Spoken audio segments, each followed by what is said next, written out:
Okay, so let me say a little bit about the book. One of the questions that I get is, what did Jesus learn from women? And it's a good question, and the book is my attempt to answer that.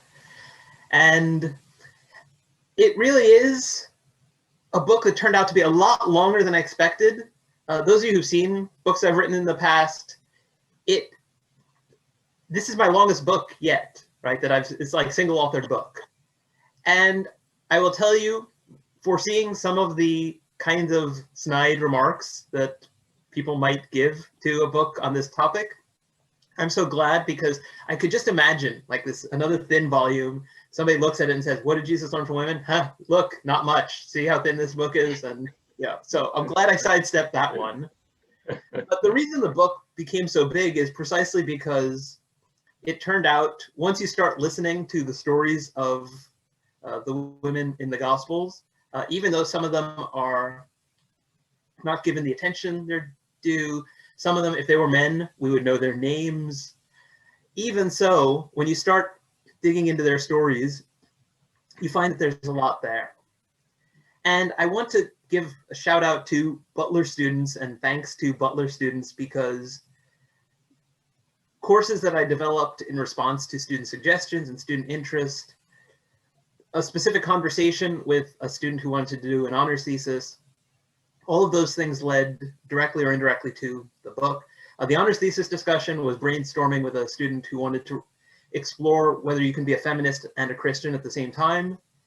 In the end, even though I said, yeah, well, people have written a lot about women learning from Jesus, like women as disciples and involved, in his ministry that way. What if we flip that around and looked at what Jesus learned from women? And her response was a little bit more enthusiastic than, yeah, no. But she actually ended up being more interested in other things, and so did work on something completely different. But I thought the idea had some plausibility to it. And there were a couple of obvious places to start, and then from there, it turned out that there was more along both lines. So the two obvious places to start are Jesus' mother. And it was great talking to the Times of Israel recently, because I didn't even have to say it, and I was worried if I say it, people who don't know that I had a Jewish mother who had a Jewish mother might think I'm stereotyping or something like that. But she said, look, Jewish mothers and their influence on their sons, let's start with that, right? And so it was nice to talk with somebody who appreciated that.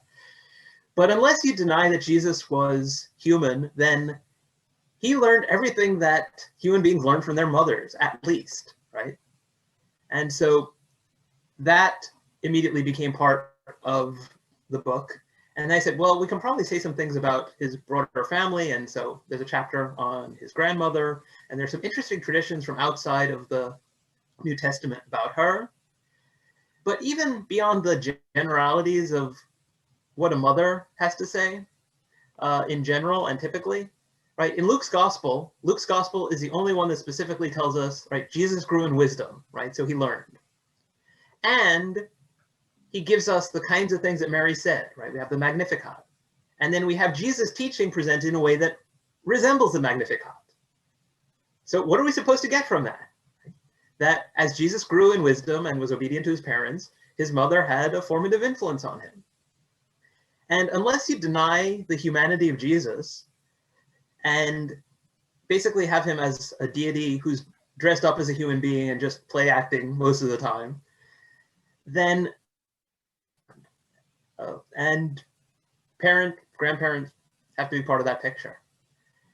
Beyond that, the story that's most frequently turned to as an example of Jesus learning from someone is the story of the Syrophoenician woman, right, or Canaanite woman, where she wants her daughter to be healed. Jesus says it's not appropriate to take the children's bread and give it to dogs.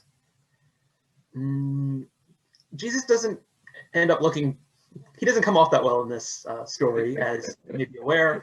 There are lots of ways of trying to do damage control, but one thing that many would say is that he has his mind changed, right? She comes up with this great comeback, right? And so that's an instance potentially of Jesus changing his mind. But I realized that once you start looking for the possibility of that in some of the other encounters, then there are other things there, right? So for instance, the disciples come back when Jesus is talking with the Samaritan woman at the well. And we're told none of them asked, what are you, why are you talking to her? Or what do you want from him, or any of that? And clearly, if this had already been Jesus' normal practice, then those questions wouldn't have arisen for them. And so I was like, here too, right, this woman engaging Jesus in conversation is having an impact on it, right?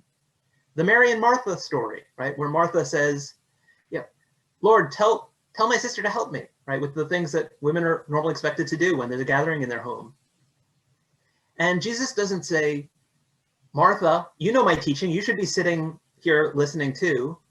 He says, Mary has chosen the better portion. And what she's chosen, I'm not going to take it away from her. And so we get a sense that her initiative is part of that, right? And so once I started looking for this, I found that it was there all throughout the Gospels. And between those and some of the stories where Jesus talks about something and a woman, for instance, the widow who puts her 2 coins in the treasury, that's the reason why it's not what women taught Jesus, right? Did think about that as a title. But there's some instances where Jesus learned from women, but we're not sure whether those women were even aware of what Jesus was learning from them. And so that's why it's got that, that way of wording the title. And I think everything from women's involvement in society and the unfair treatment that women often face in a patriarchal society, to social justice things and some of the emphases that are there in the Magnificat. There are all kinds of things, right? Inclusivity, right? When you think about the Canaanite or Syrophoenician woman and the Samaritan woman. And so the answer to the question, what did Jesus learn from women, is all kinds of stuff. So much so that I went on for, I don't know how many pages, but it turned out to be, as I said, the longest book I've written. How many pages, so James? So the total number of pages, including the bibliography, is 311. That's pretty good. And the bibliography is extensive, and I tried to include lots of things so that it could be sort of serve as a reference. And one thing I found as I was writing it that was both encouraging, because it doesn't happen often enough, but also in a way disheartening when I realized why it was happening, is that didn't really have to include any men in there, like as authors. Like there was nothing that women scholars did not cover, right, that needed to be in the book. I included some anyway because, you've got to have a few token men in your bibliography, right, just for the sake of it. But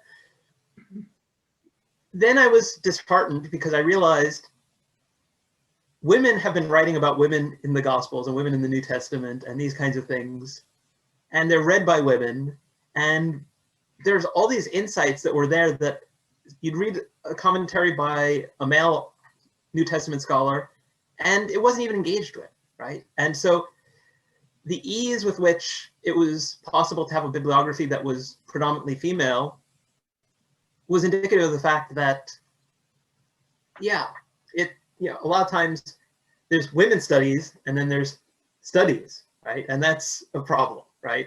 So it's all happening over here, and occasionally you get some men in your, women's studies courses in your programs, but it's the exception.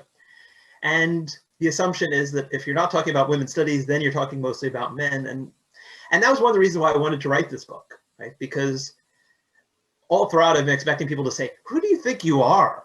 Like, a woman would do this better, right? I knew that from the start, right? I saw lots of feedback for that very reason, so that I didn't make a blundering mess of it. But part of my motivation was that these things should be written about by men, right? And should be, should not be happening where it's female scholars writing for female audiences about females in the New Testament and that kind of thing. So, and that's part of why it became so long. There are other reasons though as well. So what other questions do people have? if any? Sidebar and ask about your blog. What do you want to know about the blog? I want to know if each subject that you wrote in the blog was a scholarly meditation, or if it wasn't necessarily that. Do you mean all of my blog posts in general, or just the ones that relate to the book? Well, I mean, actually, both, because I presume that you do have blog posts through the process of working on the book, but I guess, well, while you were working on the book and you were blogging about it, were you sometimes like, this is something that really is difficult about writing a book, and I'm going to meditate on this particular challenge, as opposed to working through an academic thought that was going to make its way into the book? Yes, yeah, that's actually a pretty good description of a lot of what I do on the blog, which is sometimes, even if I'm working on something academic and I say relatively little about it, I'm often thinking, okay, but what are the implications of this? Or in other words, why am I doing this that somebody outside of my field would care about? In this case, the practical implications of the book, right? The potential for this to be something that helps make the case for things like women in ministry and greater gender equality and things like that were obvious. But I was thinking all along about how to make this a book that would make a contribution to the field, but also be readable by anyone with an interest in the topic. And those of you who read books by academics know that we usually fail when we attempt to do that. And it may be that it's not possible to do that, and that's why we keep failing. We keep trying nonetheless. I do think that this book can work in the sense that you can dive into it to look at one of the women in the Gospels that you're interested in. And each chapter starts with a bit of historical fiction told from the perspective of a female character in the story that I'm talking about. And there's more than one reason for that. One is to try to make this less boring as an academic book, right? Sure. It's like, at least that bit hopefully is engaging.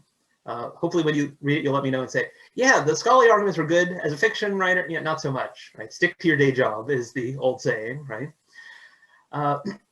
But on the other hand, another risk when writing on a topic like this is that a historian could easily have the excuse to say, I would write more about women in the Gospels if the Gospel authors had given us more to go on, but they say so little that, I can't really say much. So sorry, I wish I could do more, but the primary sources don't justify, and then we perpetuate the silencing of these ancient women.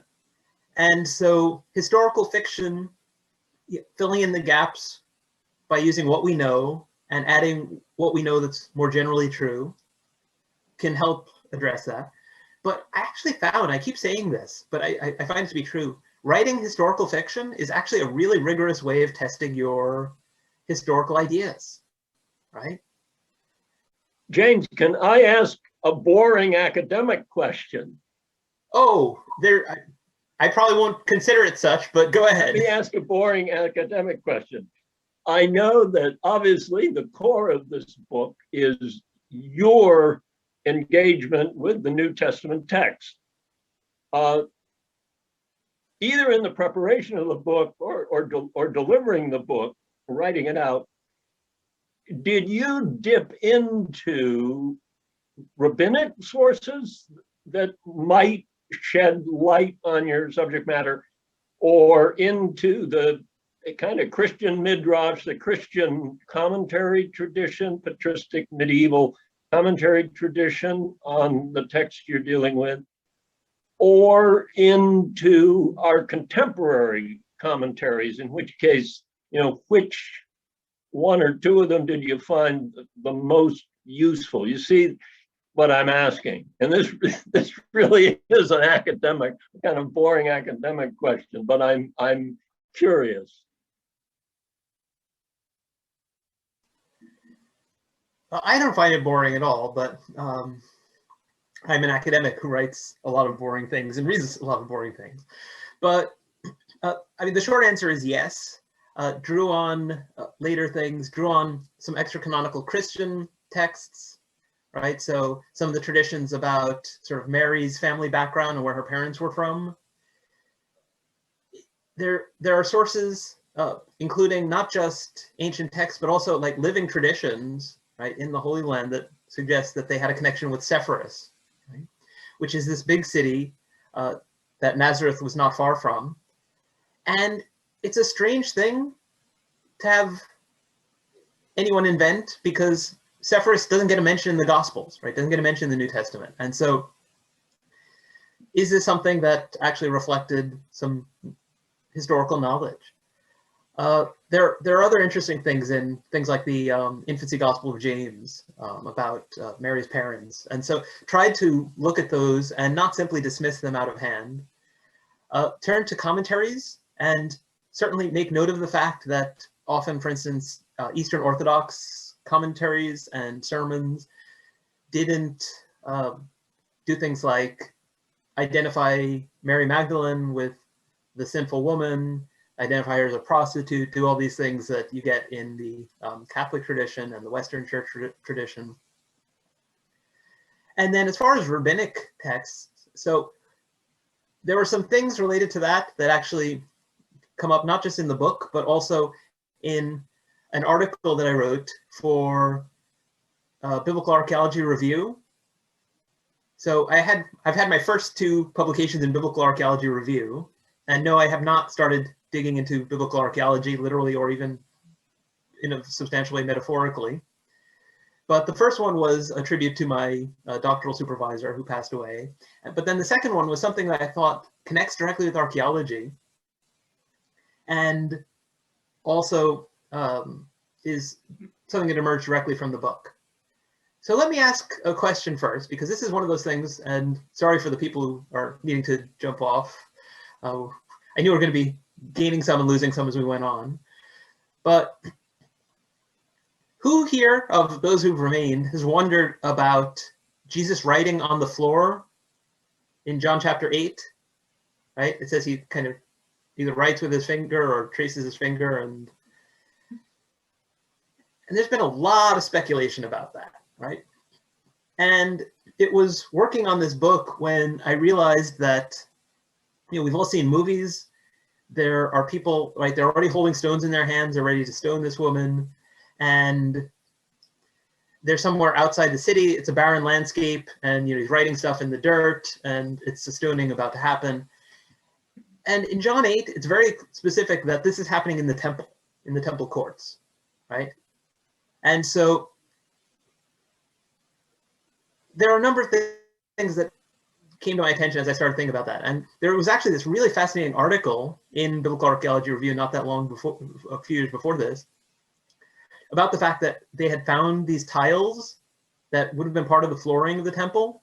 And so some parts of it were these big marble slabs or big stone slabs, but other parts of it were, you know, multicolored ornamental tiles with these, would have been these geometric patterns, things like that.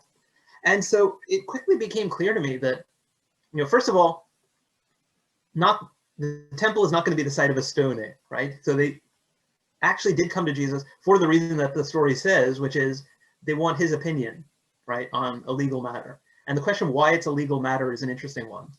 Mm-hmm. And then if you're tracing your finger on multicolored tiles in an area that is like well trafficked and people are constantly walking through, are you writing in order to be able to like have your words legible? I mean, can you write in the dust on that kind of floor and have it be legible? I'm thinking no, right? And so the point of this action has to be something else. Mm-hmm. Yeah. And so as I started thinking about it, I realized that actually there is a ritual that was carried out in precisely the temple court area where it says that Jesus is tended to be found, according to John's Gospel, in the court of women. And it involved writing, and it involved dust from the floor of the temple specifically. And that's what's sometimes called in rabbinic tradition, the sotah ritual, or the ritual of the bitter waters, right, where the woman who's accused of having been unfaithful to her husband, right, has a jealous husband, is made to drink these waters, and then will be saved from harm if she hasn't done anything wrong. And it's a way of kind of, I mean, it's unfair to women, but it was a way of appeasing jealous husbands so that they don't do something even worse than that, right? And one question is, if they haven't actually found this woman, in the act, the way the language seems to suggest, because they only bring her, and there's no way to be caught in the act of adultery on your own, right? I don't explain why that's the case in the book, because I assume that readers will understand that, and I will assume the same of this audience. So something's not right here, right? And the other thing that we know about the Pharisees from rabbinic tradition and from Josephus is that they tried to avoid death penalties whenever possible, right? They looked for loopholes that would avoid the death penalty. And so if they're bringing this woman to Jesus to test him, I've long thought they're probably trying to test whether he can figure out how to get her off, right? Can he find, a resolution? Let's see what he says. They also specify that the punishment is to be stoning. And we learn in the rabbinic tradition that the Pharisaic tradition said that you're to execute through strangulation unless the law specifies another form of execution. And it uses stoning, it specifies stoning only when it's a case of a betrothed virgin. Like, it's fairly consistent about that. I mean, as far as stoning for cases of what are considered grouped under the heading of adultery or sexual immorality, things like that. And so I realized here we have a young girl, right, who has been accused of having not been true to her would-be husband or recent husband, and probably has been caught in the act in the sense of, maybe she's pregnant, right, and the betrothed doesn't recognize the child as his. I started thinking, maybe she's been a victim of rape. People in this community know what's been going on. There's more to this story, right? And there's more to this woman and her case than we've noticed. And so then I asked myself, why don't they use, if they want to get her off, why don't they use the ritual of the bitter waters and say, okay, and then we'll leave it up to God and we'll see what happens, and then everybody's appeased. And so I started looking into the rabbinic sources, and what I found is that a rabbi named Yohanan ben Zakkai, right, who is a contemporary of Jesus's, although he lived significantly longer as well and saw the destruction of the temple. Yeah. Associated with his time, there's a tradition that it was in his time period that they stopped performing the rite of the bitter waters. And so is Jesus saying, okay, right, you may have thought you're doing a good thing for women by stopping this, right? Because it gives a chance for jealous husbands to do something that, jealous wives don't have a chance. They don't have an equivalent chance to make their husband undergo a ritual or something like that. People recognize an unfairness, but if you just get rid of that and don't address the deeper inequities and problems, then you're going to have cases where it would have been an unpleasant ritual and something unfair like that, and then you're going to have an execution instead, right? And so I wondered whether, and the conclusion I come to is that I think Jesus was saying something about that, and it was something about the temple authorities and what they had decided, and he finds a solution that is in keeping with that ritual, because one of the things that the rabbinic texts say about that ritual is that it doesn't have its effect if among the accuser, like the accuser is also guilty in some way. And so when Jesus says, whoever among you is without sin, let them cast the first stone, he's basically saying stoning should be, have the same principle applied, right? Stoning should be ineffective if the accuser or accusers are somehow entangled in what's been going on. And so one of the things I say in that chapter is that, I felt, almost deeply ashamed of myself by the time I was done writing this, because this woman is like dragged before us as readers as well as before Jesus in the temple court, and yeah, I hadn't seen her in the way that I saw her as a result of giving her this kind of attention.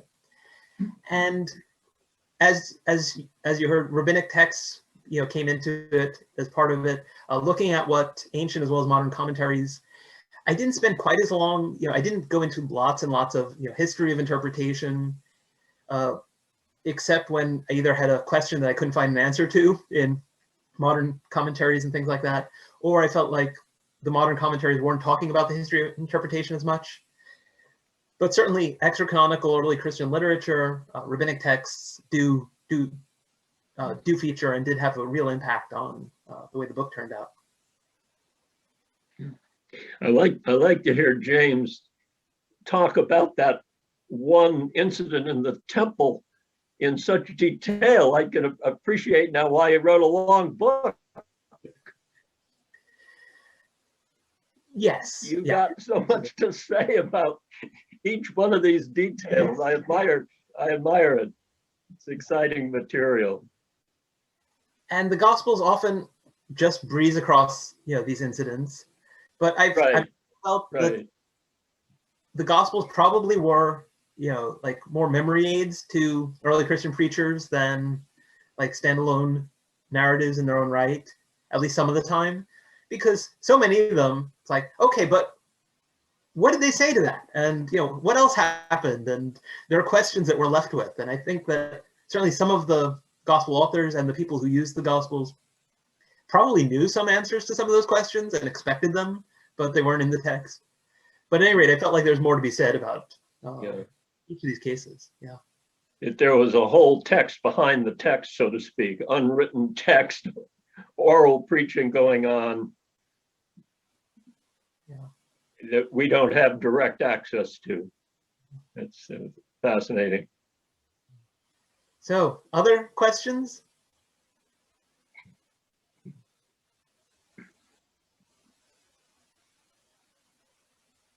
We'll have more questions when we read the book. Which is fair enough. And I'm hoping, with all these people involved in churches that, well, usually I think most of the people here, if not everyone here, is involved in denominations where women's ministry is affirmed, but that's probably an appreciative audience. I'm expecting some pushback from some other audiences that don't share those views. But I'm looking forward to connecting with and talking with churches about it, working on trying to organize something in my own church. And so I will let you know if we manage to pull off a discussion that'll have some clergy present and things like that. James, as far as bibliography goes, you're saying you almost entirely female scholars. In a class I'm doing for local church right now, I've become convicted about my own some blind spots in terms of scholarship, almost predominantly old dead white men, which is standard across religion. But are there a couple of hidden gems? Isn't the term, but some maybe female scholars that a lot of us don't know, who we should, who maybe hopefully in your book kind of get a bigger hearing than maybe at other times. Yeah, thank you, Matt. And that's a great question. And on the one hand, one name that more people should know than do, although a lot of religion scholars with some very specific interests do know her work. But I want to mention Bernadette Bruton, because another female scholar who had an impact on the book and actually read it in advance and gave me some feedback on it, Sarah Parks, who works on the Q tradition and Jesus' inclusion of stories about women as well as men in the Q tradition, which is fascinating and it's a great topic. But she's written an article called, I think it's called like the Bruton effect or something like that, but it's about the fact that women writing about women's leadership in ancient Judaism cite Bernadette Bruton's work that shows that, and men writing about leadership in ancient synagogues often don't. And this is something that comes up time and time again in just about every area. But one thing I felt I was aware of wanting to listen to a wide array of voices than sometimes scholars have tended to, and in particular, gender was important in terms of representation because of the subject matter. But I had experience attending a conference in Italy, and an Italian scholar, one who's from Sicily, said that, all these scholars who work in English, maybe they'll read something in French and German, but they don't engage with people writing in Italian at all. And so there's so much scholarship around the world that's neglected, sometimes because of language and it's not translated. And so I tried to make a point of including some authors who wrote in Spanish and in Italian.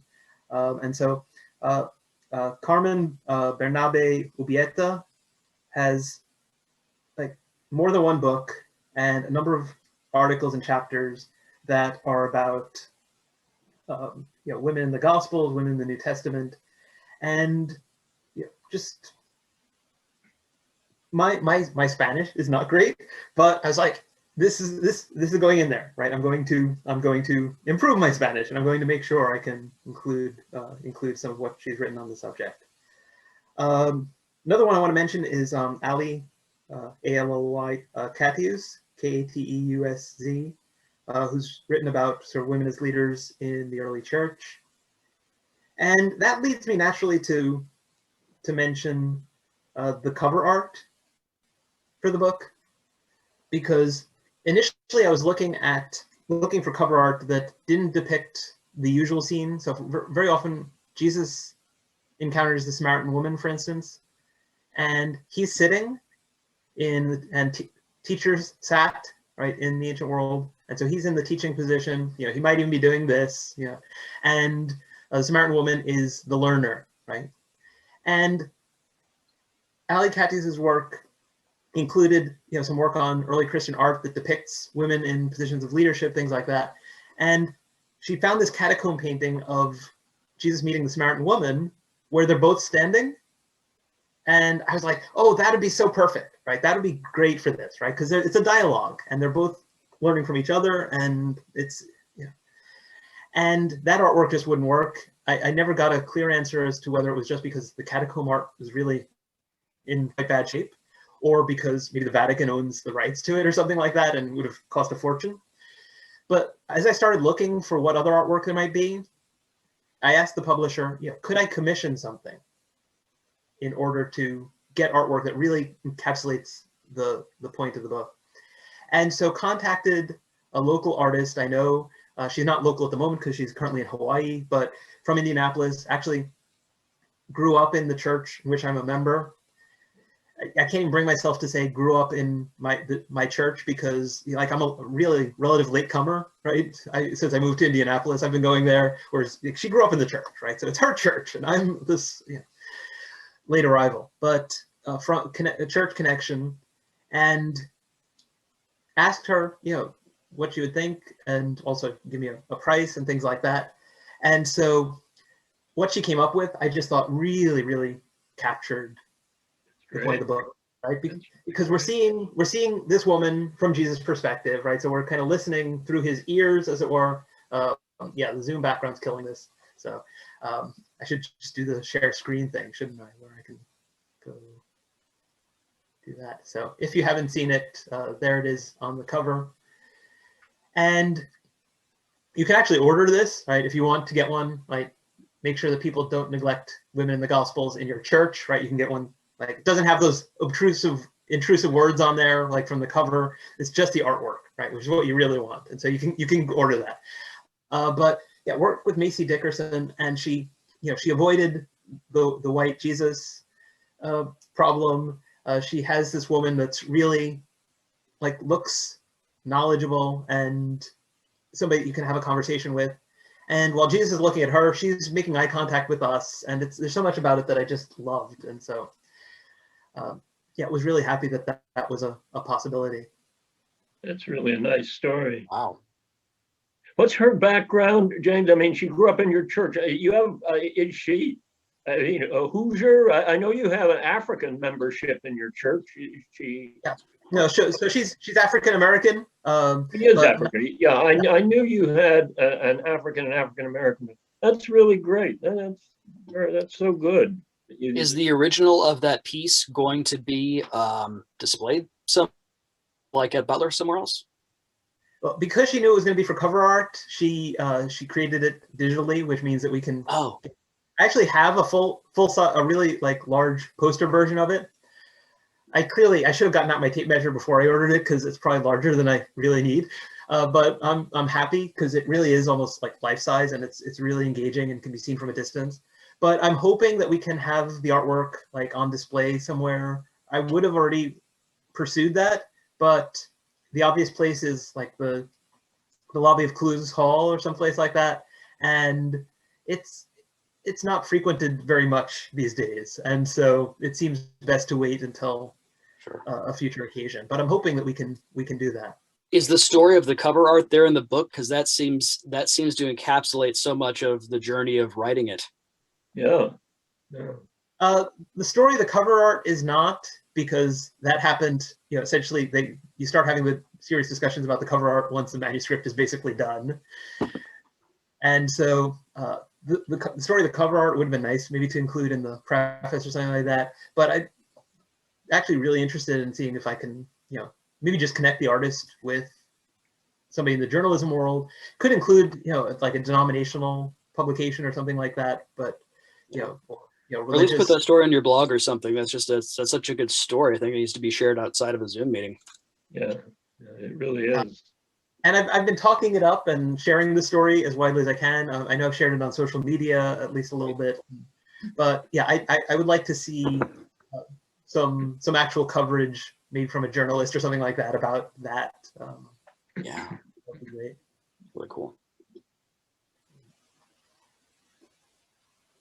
Dr. McGrath, is there an opportunity, and maybe that was kind of the point of the initial collection piece too, of as more of us get a copy of the book and read through it, that we can kind of have online like a special page or something where we can discuss it with one another as a group too, or just ask questions and things like that?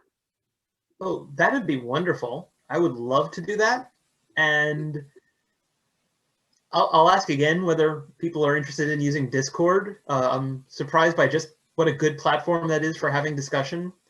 It really is like a group chat, except it's not as obtrusive, and it also doesn't, it just like stays there.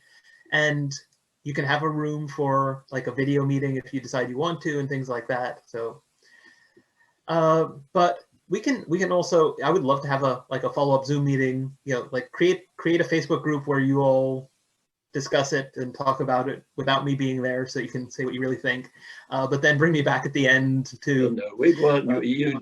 We'd need you there, James. Brittany, that's a great idea. Because for me, I would love to do that. Yeah, because I don't mind. I mean, yeah, you can totally be a part of the group. I wasn't thinking like, oh, exclude the author of the book, because that's yeah.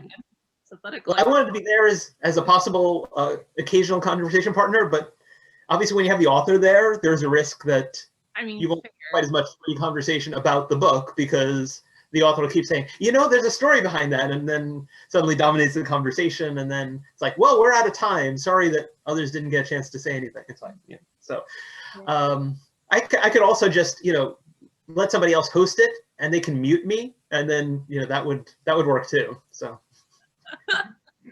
I get to hear what you're all saying, and I can't say anything.